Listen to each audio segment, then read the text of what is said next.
झारखंड मुक्ति मोर्चा इस बार बिहार विधानसभा चुनाव में पूरी ताकत के साथ उतरने की तैयारी में है। पार्टी ने हाल ही में आयोजित अपने राष्ट्रीय महाधिवेशन में झारखंड से बाहर विशेष रूप से पड़ोसी राज्यों में संगठन के विस्तार और मजबूती से चुनाव लड़ने का संकल्प लिया था।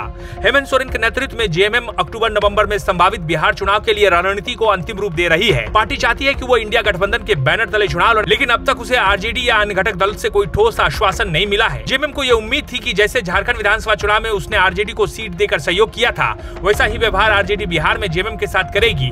हेमंत सोरेन ने खुद तेजस्वी यादव के साथ मिलकर झारखंड में गठबंधन को मजबूती दी थी, लेकिन बिहार में महागठबंधन की हुई पिछली बैठकों में जेएमएम को न बुलाया जाना पार्टी के भीतर नाराजगी की वजह बनता जा रहा है। पार्टी सूत्रों के अनुसार अगर सम्मानजनक सीटों की पेशकश नहीं की गई तो जेएमएम बिहार में अकेले चुनाव लड़ने के लिए तैयार है। जेएमएम बिहार के सीमावर्ती क्षेत्र के लगभग 12 से 15 विधानसभा सीटों पर चुनाव लड़ने की योजना बना रही है। इनमें प्रमुख रूप से तारापुर, कटोरिया, मनिहारी, झाझा, चकाई, बांका, ठाकुरगंज, रुपौली, बनमनखी, जमालपुर और धमदाहा जैसी सीटें शामिल हैं। इन क्षेत्रों में झारखंड से सटे होने के कारण आदिवासी और जेएमएम समर्थक वोट बैंक का प्रभाव माना जाता है। पिछली बार जेएमएम ने बिहार में अकेले चुनाव लड़ा था तो लगभग आधा दर्जन सीटों पर उसने अच्छा प्रदर्शन किया था।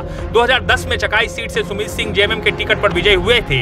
हालांकि वर्तमान में वे निर्दलीय विधायक हैं और नीतीश सरकार में मंत्री भी हैं। झारखंड में लगातार दूसरी बार सत्ता में आने के बाद जेएमएम अब अपनी राजनीतिक प्रभाव का विस्तार करना चाहती है। हेमंत सोरेन के पार्टी के अध्यक्ष बनने और उनकी पत्नी कल्पना सोरेन को स्टार प्रचारक बनाए जाने से पार्टी को उम्मीद है कि इन दोनों नेताओं की छवि और नेतृत्व में बिहार में भी लाभ देगा। पार्टी के केंद्रीय महासचिव विनोद पांडे ने कहा है कि राष्ट्रीय अधिवेशन में बिहार, असम, उड़ीसा, पश्चिम बंगाल, उत्तर प्रदेश, तमिलनाडु और छत्तीसगढ़ जैसे राज्यों में संगठन को विस्तार देने का निर्णय लिया गया है। फिलहाल इंडिया गठबंधन में RJD, Congress, CPI, CPM, Bhakpa Male और वीआईपी शामिल हैं। अब तक हुई बैठकों में जेएमएम को शामिल नहीं किया गया, जिससे ये सवाल उठता है कि क्या जेएमएम को गठबंधन में उचित सम्मान मिलेगा या नहीं। यदि सम्मानजनक समझौता नहीं होता है तो जेएमएम बिहार में अकेले चुनाव लड़ सकती है।